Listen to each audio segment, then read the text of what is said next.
우리는 때로 사람을 납관론자와 비관론자로 구분하곤 합니다. 이 두 종류의 사람은 같은 일이 닥쳐와도 그것을 대하는 그들의 자세는 완전히 반대로 갈라집니다. 흔히 드는 예이지만 물이 반쯤 차이는 컵을 볼 때 납관론자는 물이 아직 반컵이나 남았다라고 말하고 비관론자는 물이 반컵밖에 없다라고 말하는 것입니다. 그러므로 어떤 좋지 못한 상황을 당하게 될 때 비관론자는 그대로 주저앉기 마련이지만 반면에 납관론자는 그것을 극복하고 역전시킬 수 있는 가능성을 갖고 있습니다. 그러한 구분을 적용시켜 본다면 기독신자는 당연히 납관론자 쪽이 되어야 할 것입니다. 하지만 현실은 오히려 정반대의 현상이 나타나곤 하는 것을 보게 됩니다. 불신자들도 무슨 어려운 일을 당할 때 하늘이 무너져도 솟아날 구멍이 있다라고 하며 어떻게든지 헤쳐나갈 길을 모색하려 하는데 오히려 신자라는 사람들이 조그만 환란이 닥쳐와도 아이고 하나님 왜 이러십니까 하고 비명부터 지릅니다. 자신이 연약한 죄인이라는 사실에 너무 감정이입되어서 또 늘 주님께 의지한다는 것이 오히려 핑계가 되어버려서 어쩌면 우리 신자들은 보는도 모르는 사이에 하나님 앞에서 울보와 마마보이처럼 되고 있는지도 모릅니다. 이처럼 기독신자라는 사람들이 세상의 환난 앞에서 불신자보다 더 맥을 못 추는 경우가 다반사인 것입니다. 하지만 물론 참된 신자는 결코 그렇지 않습니다. 정말 제대로 중생받고 은혜 가운데 살고 있는 하나님의 자녀는 힘들 때, 넘어질 때, 아플 때를 통과하면서 더욱 튼튼하고 의연하고 성숙한 모습을 익히고 긍정적인 힘을 발휘할 수 있기 때문입니다. 물 반컵이 남아있는 것을 낙관적으로 볼 줄 아는 사람도 있는데 하물며 살아계신 하나님께서 끝까지 자기 곁에 계신 줄 아는 신자가 어찌 매사에 긍정적이지 않을 수가 있겠습니까? 오늘 본문은 바로 이런 점에 있어서 우리에게 그 모범을 증언해주는 대표적인 말씀입니다. 여기 보면 다니엘뿐 아니라 그의 세 친구 사드락, 메삭, 아벳느고 역시 다니엘과 어깨를 나란히 할 만큼 훌륭한 신앙의 인물들이었습니다. 이 시간 그 다니엘의 세 친구가 보여준 실로 당당하고도 멋진 모습을 통해 오늘날의 성도 또한 자신에게 닥치는 시험과 고난을 어떻게 이겨낼 수 있는지를 함께 참고해 보고자 합니다. 첫째, 성도는 시험과 고난이 닥치더라도 그 때문에 불신앙에 빠지지 말고 오히려 자신의 신앙을 더욱 굳게 붙잡는 기회로 삼아야 합니다. 1절부터 12절까지 함께 봉독하겠습니다. 느부갓네살 왕이 금으로 신상을 만들었으니 높이는 60규빗이요 너비는 6규빗이라. 그것을 바빌론 지방의 두라 평지에 세웠더라. 느부갓네살 왕이 사람을 보내어 총독과 수령과 행정관과 모사와 재무관과 재판관과 법률사와 각 지방 모든 관원을 느부갓네살 왕이 세운 신상의 낙성식에 참석하게 하며 이에 총독과 수령과 행정관과 모사와 재무관과 재판관과 법률사와 각 지방 모든 관원이 느부갓네살 왕이 세운 신상의 낙성식에 참여하여 느부갓네살 왕이 세운 신상 앞에 서니라. 선포하는 자가 크게 외쳐 이르되 백성들과 나라들과 각 언어로 말하는 자들아 왕이 너희 무리에게 명하시나니 너희는 나팔과 피리와 수금과 사면금과 양금과 생황과 및 모든 악기 소리를 들을 때 엎드리어 느부갓네살 왕이 세운 금신상에 절하라. 누구든지 엎드려 절하지 아니하는 자는 즉시 맹렬히 타는 풀무불에 던져 넣으리라 하였더라. 모든 백성과 나라들과 각 언어를 말하는 자들이 나팔과 피리와 수금과 사면금과 양금과 및 모든 악기 소리를 듣자 곧 느부갓네살 왕이 세운 금신상에게 엎드려 절하니라. 그때 어떤 갈대아 사람들이 나와 유다 사람들을 참수하니라. 그들이 느부갓네살 왕이 이르되 왕이여 만수무강하옵소서. 왕이여 왕이 명령을 내리사 모든 사람이 나팔과 피리와 수금과 사면금과 양금과 생황과 및 모든 악기 소리를 듣거든 엎드려 금신상에게 절할 것이라. 누구든지 엎드려 절하지 아니하는 자는 맹렬히 타는 풀무불 가운데 던져 넣음을 당하리라 하지 아니하셨나이까.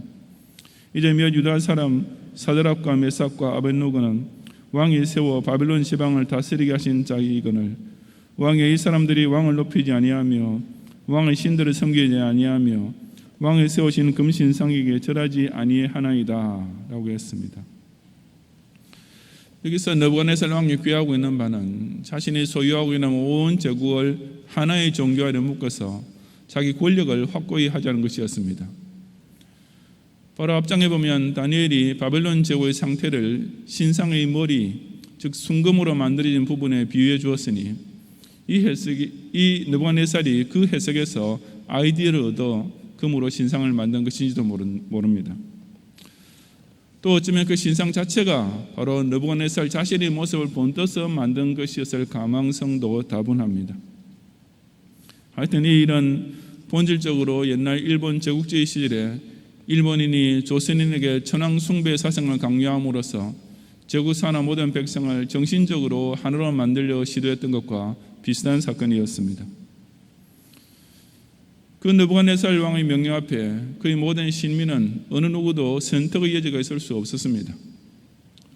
바벨론 제국 산하의 판사, 변호사, 회계사, 고문 등 모든 고위 공무원에서 하급 공무원에 이르기까지 전부가 다 느부갓네살이 주는 월급을 받아먹고 살고 있었으니 그 신상 앞에 국민 의례를 하라는 명령에 아무도 거역은커녕 그 어떤 이의조차 달 수가 없었습니다. 더구나 거역하면 당장 화형에 처한다는 명령까지 달려있으니 더욱 그러했습니다. 사드락과 메삭과 아벳느고는 바로 그처럼 빠져나갈 길 없는 막다른 골목에 몰리게 되었던 것입니다. 우리 생각에는 심히 고민스러워 보이는 상황 같지 않습니까? 왕의 명령에 따르자니 아무래도 신앙 양심에 걸리고 거역하면 당장 밥 줄 정도가 아니라 목이 달아날 판이니 정말 선택하기 어려운 상황처럼 보이는 것입니다. 이쪽도 저쪽도 곤란하니 그 중간에 어디 적당한 타협책은 없을까 하고 머리를 짜내고 있을 법한 상황입니다. 하지만 그처럼 난감하게 짝이 없는 시험을 당했을 때 그 세 사람은 어떻게 반응했습니까? 놀랍게도 그들에게는 그 진퇴양난처럼 보이는 상황이란 것이 약간의 고민거리조차 되지 않았습니다. 그들이 그런 명령을 받고 그 신상 앞에 섰을 때 무슨 선택의 여지를 두고 고민했다든지 어떻게 적당히 해결해 보려고 타개책을 모색했다든지 하는 기색을 조금도 찾아볼 수 없습니다. 그들은 절대로 그 신상 앞에 절할 수 없다는 결정을 지극히 간단하게 내리고 아주 당연한 일로 실천에 옮겼을 뿐이었던 것입니다. 이 삼총사의 그와 같은 자세는 나중에 느부갓네살 앞에서 했던 16절에 기록된 말을 통해 너무나 명백히 드러납니다. 그들은 느부갓네살이여 우리가 이 일에 대하여 왕에게 대답할 필요가 없나이다 라고 잘라 말했습니다. 고민이고 자시고 필요조차 이들은 느끼지 않았습니다. 봉고 파직이고 화형이고 하는 것조차 하나님 아닌 다른 신 앞에 절하는 이 중대한 실행 문제를 두고서는 이들에게 일고의 가치조차 없는 일이었던 것입니다. 불신자의 눈에는 참으로 이상해 보이겠지만 바로 이것이야말로 진짜 신앙인의 면모가 아니겠습니까? 일제강점기 시절에 조선의 교회들이 신사참배를 강요당했을 때 많은 목사와 교회들은 그것을 두고 골머리를 앓았습니다. 신사참배를 거역하다가 교회당이 폐쇄되고 목사가 감옥에 가는 것보다는 어떻게 적당히 타협하고 교회를 지키는 것이 더 중요한 것이 아닐까, 이런 이상한 고민을 했었습니다. 신사참배를 꼭 우상숭배가 아니라 그저 국민 의례 정도로 받아들이면 성경적으로도 용납될 수 있는 것이 아닐까, 이런 타협책을 두고 스스로 갈팡질팡했었습니다. 하지만 진짜 목사에게는, 진짜 기독신자에게는 그것이 아무런 문제거리조차 될 수 없었습니다. 무엇이 어찌되었든지 간에 우상인 신사 앞에 절할 수 없다라고 아주 간단 명료하게 결론을 내리고서 나머지는 하나님의 손에 맡겼던 것입니다. 어려운 시험이 닥쳐오면 아이고 내가 이런 형편에서도 신앙생활을 계속해야 하나, 이런 경우만큼은 어떻게 성경적으로 용납되는 길이 없을까 하고 고민하는 것을 당연하게 여기지 말아야 합니다. 왜냐하면 그처럼 하나님과 우상을 두고 그 사이에서 선택의 고민을 시작하고 경중을 달아보기 시작하는 그 자체가 이미 불신앙적인 것이기 때문입니다.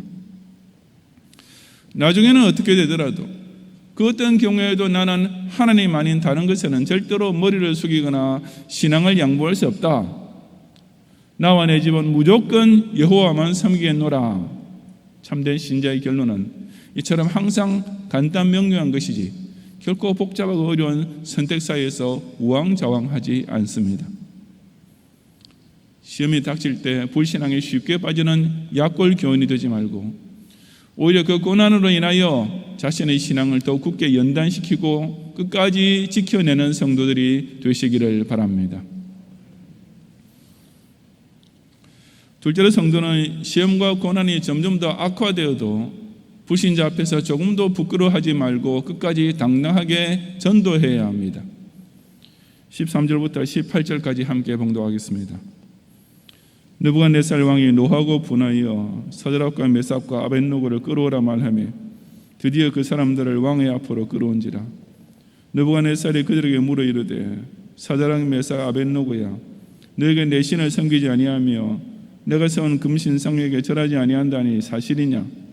이제라도 너희가 준비하였다가 나팔과 피리와 수금과 사면금과 양금과 생황과 및 모든 악기 소리를 들을 때 내가 만든 신 앞에 엎드려 절하면 좋거니와, 너희가 만일 절하지 아니하면 즉시 너희를 맹렬히 타는 풀무불 가운데 던져 넣을 것이니 능히 너희를 내 손에서 건져낼 신이 누구이겠느냐 하니, 사드락과 메삭과 아벳노고가 왕에게 대답해 이르되 느부갓네살이여, 우리가 이 일에 대하여 왕에게 대답할 필요가 없나이다. 왕이여, 우리가 섬기는 하나님이 계시다면 우리를 맹렬히 타는 풀무불 가운데서 능히 건져내시겠고 왕의 손에서도 건져내시리이다. 그렇게 하지 아니하실지라도 왕이여, 우리가 왕의 신들을 섬기지도 아니하고 왕이 세우신 금신상에게 절하지도 아니할 줄을 아옵소서라고 했습니다. 어떤 갈대아 사람들이 고자질을 들은 느부갓네살은 당장 그 세 사람을 체포하여 자기 앞으로 끌어오게 했습니다. 이미 분노가 머리끝까지 치밀어 온 상태였지만 느부갓네살은 이들에게 마지막으로 한 번 더 기회를 주었습니다. 자비로운 마음에서 그렇게 했다기보다는 지금이라도 이들이 자기 명예에 굴복하는 모습을 보여주는 것이 끝까지 거역하고 죽는 모습을 보여주는 것보다 그 많은 신하들 앞에서 왕으로서의 체면과 군의를 훨씬 더 높여줄 것이라고 계산했기 때문이었을 것입니다. 하지만 이 세 사람은 여전히 그 명령에 대하여 털끝만한 여지조차 보이지 않았습니다. 아니, 이제는 아예 한술 더 떠서 느부갓네살이여라고 왕이라는 호칭조차 붙이지 않고 부르면서 그런 제의에 대답할 필요성조차 느끼지 않는다고 간단히 일축했습니다. 그리고는 능히 너희를 내 손에서 건져낼 신이 누구이겠느냐라는 느부갓네살의 도전에 대하여 우리 하나님은 극렬한 풀무불 가운데서라도 능히 우리를 건져내실 수 있는 하나님이시다라고 맞받아치면서 오히려 자기네가 믿고 의지하는 하나님을 소리 높여 증언했던 것입니다. 이들은 또한 그와 같은 하나님의 능력을 하나님 뜻과 혼동하지도 않았습니다. 그들은 하지만 하나님께서 그렇게 하지 아니하실지라도 우리는 왕의 금신상 앞에 절하지 아니할 줄 아십시오라고 실로 당당하게 잘라 말했습니다. 자기네를 언제든지 그 무엇으로부터 구원해 줄 수 있는 전능하신 하나님이 살아계신다는 사실은 하나님께서 그 전능을 사용해 주시든지 아니하시든지에는 전혀 상관없이 결코 변함없고 의심할 수 없는 사실이라고 너무나 멋있는 증언을 그 불신 임금 느부갓네살 앞에서 조금 더 망설임 없이 성산유수처럼 선포한 것입니다. 저기 세 사람은 자기네가 반드시 풀무불에서 건져냄을 받아야만 느부갓네살 왕 앞에서 하나님의 이름을 증언한 일에 대해 체면이 서게 될 것이라고 생각하지 않았습니다. 하나님께서 당신의 뜻을 따라 우리를 구원해 주시지 않으실지라도 우리가 하나님의 선하심과 능력을 믿는 마음에는 아무 차이가 없어라고 그들이 당할 일에는 전혀 상관없이 그 불신 임금 앞에서 하나님의 이름만 끝까지 높였던 것입니다. 우리는 불신자 앞에서 전도할 때 그와 같은 당당한 자세를 지키고 있습니까? 신자가 전도하면서 가질 수 있는 대표적인 오해 중 하나는 자신의 삶이 만사형통해야만 상대방을 설득시킬 수 있는 근거가 생긴다고 생각하는 것입니다. 예수를 믿고 있는 자기 주변에 일어나는 모든 일이 하나도 빠짐없이 잘 되어 나가야만 불신자에게 전도하는 말에 힘이 들어갈 수 있다고 여깁니다. 반면에 예수를 믿는 자신에게 환난이 닥치고 점점 더 어려운 상황으로 치닫게 될 때면 불신자에게 전도하기는커녕 부끄러워 얼굴도 못 들게 될 것으로 생각하는 것입니다. 물론 현실적으로는 그렇게 되기 쉽겠지만 사실은 그래서는 안 됩니다. 왜냐하면 신자는 자신의 극도의 시험과 고난을 통과하는 중에서도 오히려 더욱 강하게 하나님을 증언할 수 있기 때문입니다. 불신자가 보기에는 하나님을 증언하기는커녕 저주라도 할 만한 지경을 당하게 되었을 때에도 신자가 여전히 하나님을 향한 신실함과 충성심의 변함없는 자세를 보여주면 그 불신자는 더욱 큰 자극을 받게 될 것이기 때문입니다. 신자가 가난하고 육신의 병이 있거나 집안에 큰 환난이 닥칠 때 주변의 이웃은 마치 욥의 아내가 그랬던 것처럼 하나님을 욕이라도 하고 죽으라고 말할 것입니다. 하지만 바로 그때 기독 신자가 당신의 하는 말은 어리석은 자들이 하는 말입니다 라고 하면서 주신 자도 여호와시요 취하신 자도 여호와이십니다 라고 끝까지 하나님을 의지하고 조금도 원망하지 않는 자세를 굳건히 지키면 그것이야말로 하나님의 살아계심을 죽도록 충성하는 자세로 전파하는 실로 의연한 모습이 아니겠습니까? 이처럼 잘 될 때뿐 아니라 자기 인생의 주변 상황이 악화일로로 치닫는 상황에서도 조금도 부끄러워하지 말고 하나님의 성호를 더욱 당당하게 증언하는 성도들이 되시기를 바랍니다. 셋째로, 성도는 시험과 고난이 최악의 상태에 도달하더라도 그럴수록 더욱 내게 가까이 다가오시는 예수님을 체험할 수 있어야 합니다. 19절 이하 30절까지 함께 봉독하겠습니다. 느부갓네살이 분이 가득하여 사드락과 메삭과 아벳느고를 향하여 얼굴빛을 바꾸고 명령하여 이르되 그 풀무불을 뜨겁게 하기를 평소보다 7배나 뜨겁게 하라 하고 군대중 용사 몇 사람에게 명령하여 사드락과 메삭과 아벳느고를 결박하여 극렬히 타는 풀무불 가운데 던지라 하니라. 그러자 그 사람들을 겉옷과 속옷과 모자와 다른 옷을 입은 채 결박하여 명렬히 타는 풀무불 가운데 던졌더라. 왕의 명령이 엄하고 풀무불이 심히 뜨거움으로 불꽃이 사드락과 메삭과 아벳느고를 붙든 사람을 태워 주겠고 이 세 사람 사드락과 메삭과 아벳느고는 결박된 채 맹렬히 타는 불무불 가운데 떨어졌더라. 그때 느부갓네살 왕이 놀라 급히 일어나서 모사들에게 물어 이르되 우리가 결박하여 불 가운데 던진 자는 세 사람이 아니었더냐 하니 그들이 왕에게 대답하여 이르되 왕이 옳소이다 하니라. 왕이 또 말하여 이르되 내가 보니 결박되지 아니한 네 사람이 불 가운데로 다니는데 상하지도 아니하였고 그 넷째의 모양은 신들의 아들과 같도다 하고 느부갓네살이 맹렬히 타는 풀무불 아귀 가까이 가서 불러 이르되 지극히 높으신 하느님의 종 사드락 메삭 아벳느고야 나와서 이리로 오라 하며 사드락과 메삭과 아벳느고가 불 가운데서 나온지라. 총독과 지사와 행정관과 왕의 모사들이 모여 이 사람들을 본즉 불이 능히 그들의 몸을 해하지 못하였고 머리털도 그을리지 아니하였고 겉옷빛도 변하지 아니하였고 불탄 냄새도 없었더라. 느부갓네살이 말해 이르되 사드락과 메삭과 아벳느고의 하나님을 찬송할지로다. 그가 그의 천사를 보내사 자기를 의뢰하고 그들의 몸을 바쳐 왕의 명령을 거여하고 그 하나님 밖에는 다른 신을 섬기지 아니하며 그에게 절하지 아니한 종들을 구원하셨도다. 그러므로 내가 이제 조서를 내리노니 각 백성과 각 나라와 각 언어를 말하는 자가 모두 사드락과 메삭과 아벳느고의 하나님께 경솔히 말하거든 그 몸을 쪼개고 그 집을 걸음터로 삼을지니 이는 이같이 사람을 구원할 다른 신이 없음이니라 하더라. 왕이 드디어 사드락과 메삭과 아벳느고를 바벨론 지방에서 더욱 높이니라. 아멘. 이 요지부동의 신앙 고집장이 세 사람은 드디어 갈 때까지 가게 되었지만 그들이 그 헤어날 길 없어 보이는 최악의 상황 속에서 실로 의외의 넷째 사람을 만나게 됩니다. 당시 바벨론 지역에는 벽돌을 굽거나 대장간 작업을 위한 풀무가 있었습니다. 돌이 귀한 지역이기 때문에 이 풀무 역시 벽돌로 만들어졌고 주로 석탄을 화력으로 이용했다고 합니다. 그 풀무를 평소보다 7배나 뜨겁게 하라는 느부갓네살의 명령은 이미 분기탱천하여 터질 대로 터져버린 그의 걷잡을 수 없는 흥분을 반영하는 말입니다. 실제로 불의 온도를 7배나 올릴 수는 없었을 것이고 또 사실 불의 온도를 올리면 올릴수록 화형당하는 자는 더 고통의 시간을 줄이면서 죽을 수 있을 것이니 그래서 이성적인 명령은 아닙니다. 하여튼 사드락과 메삭과 아벳노고는 결국 풀무에 던져졌고 그 불이 뜨겁기가 얼마나 강했던지 그들을 던져 넣느라고 불 가까이 다가왔던 군인들이 다 죽을 정도였습니다.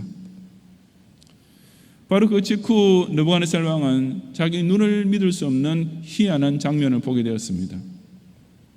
그래서 그 경길이 타는 풀무불 가운데서 이 세 사람이 유유자적하게 다니고 있을 뿐 아니라 그게 네 번째 사람이 하나 더 나타나서 그들과 함께 불 가운데서 거닐고 있는 광경이었습니다. 느부갓네살은 그 넷째 사람의 모습이 신들의 아들과 같다라고 말했고 또 나중에는 하늘에서 보내신 천사, 즉 사자라고 했습니다. 그렇다면 이 넷째 사람은 바로 현존하신 성자 예수 그리스도이셨음이 분명합니다. 성자 하나님께서는 신약시대에 성육신하기 이전 구약시대에도 이처럼 때때로 하나님의 사자라는 이름으로 여러 번 나타나셨기 때문입니다. 이 세 사람은 풀무불이라는 갈대까지 간 자리에서 사람이 보기에는 이미 하나님의 구원이 임하기에 너무 늦어 보이는 그 절망의 끝머리에서 이제는 그저 순교할 길밖에 남지 않아 보이는 바로 그 자리에서 놀랍게도 성자 하나님을 만났던 것입니다. 사실 하나님께서는 그들을 풀무불에 데이지 않게 하시는 정도로도 얼마든지 그들을 구원해 주실 수 있으셨습니다. 그것만 해도 이 세 사람에게는 충분하고도 남음이 있었겠지만 하나님께서는 그 정도만 가지고서는 마음에 차지 않으셨던 것입니다. 저는 믿기를 혹 하나님께서 그들을 그 풀무불 가운데서 순교의 제물로 그냥 받아들이셨다 하더라도 그 넷째 사람은 여전히 그 풀무불 가운데 계셨으리라고 생각합니다. 스데반이 돌에 맞아 죽게 되었을 때 그는 하늘이 열리고 인자가 하늘 보좌 우편에 서신 것을 보았습니다. 사드락과 메삭과 아벳노고 역시 혹 그 풀무불 가운데서 죽게 되었다 하더라도 그들은 여전히 그 불 속에서 넷째 사람으로 나타나신 그 성자 하나님을 비옵는 가운데 기쁘게 순교했으리라고 확신하는 것입니다. 왜냐하면 그런 최악의 시험을 당하고서도 끝까지 신앙의 절기를 지키며 변치 않고 하나님의 이름을 높이고자 하는 자들을 하나님께서 그 풀무불 가운데 그냥 혼자 버려두실 수 없었을 것이 틀림없기 때문입니다.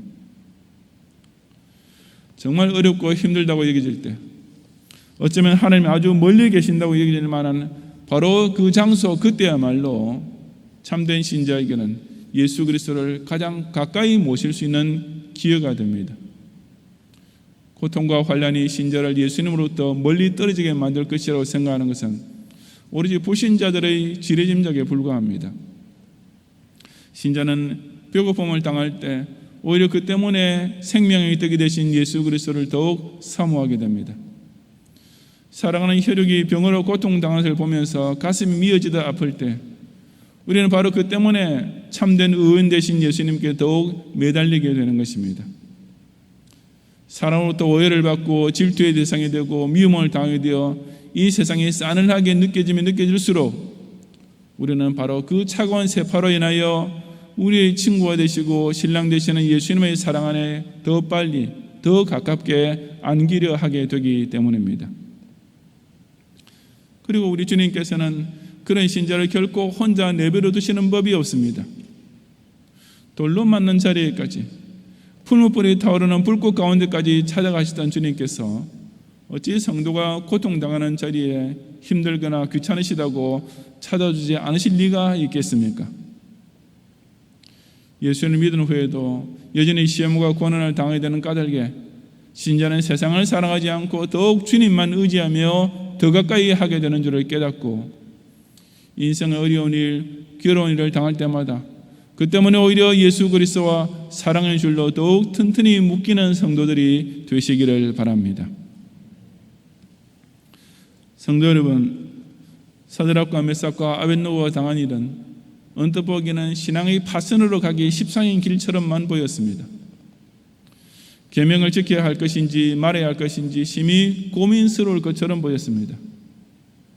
불신자 앞에서 신자라는 사람이 완전히 망신당할 수밖에 없는 자리처럼 보였습니다. 아니 최소한 하나님의 이름에 욕을 한 번 하고 죽어도 여전히 억울하기 짝이 없을 것 같은 처지처럼만 보였습니다.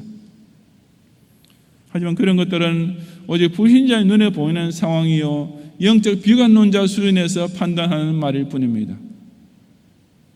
참된 신자에게는 그 어떤 딜레마처럼 보이는 시험을 당하더라도 항상 간단하고도 분명한 답, 끝까지 하나님의 살아계심을 믿고 그 말씀을 순종하는 단 하나의 선택만 있을 뿐입니다. 참된 신자는 예수님 믿다 설사 순교까지 나가야 된다 하더라도 그까지도 오직 하나님의 성호를 증언하고 하나님께 영광을 돌리는 기회로 삼을 줄 압니다. 참된 신자는 남이 보기에는 신앙생활을 더 이상 지탱해 나갈 여력이나 이유가 조금도 남아있을 것 같지 않은 최악의 상황에 이르러도 오히려 예수 그리스도와 더더욱 가까워지는 신비한 체험을 누리게 되는 것입니다. 이 얼마나 멋진 삶입니까? 이처럼 기독신자의 낙관적이고도 긍정적인 자세는 그저 머릿속의 사고에서만 그치지 않고 문자 그대로 전화위복, 그야말로 화처럼 보이는 일들을 복으로 바꾸어버리는 일대 역전의 승리를 거두게 되고야 합니다. 특히 이처럼 두려운 병마의 팬데믹이 온 인류 사회를 위협하고 있는 환란의 시기를 틈타 사탄은 더욱 활개를 치면서 잘 믿는 신자까지도 넘어뜨리고 축복받는 교회를 흔들기 위해 우는 사자처럼 덤벼들고 있습니다. 이런 큰 시험과 고난을 통과하는 중에도 결코 내가 망하게 되었구나라고 비명을 지르는 못난이가 되지 말고 우리의 하나님이 능히 우리를 건지실 것이다 라는 굳센 믿음을 지킴으로써 그런 성도들과 풀무불 속에서도 동행해 주시는 넷째 사람의 은총을 끝까지 누리는 경향의 성도들이 되시기를 주님의 이름으로 축원합니다.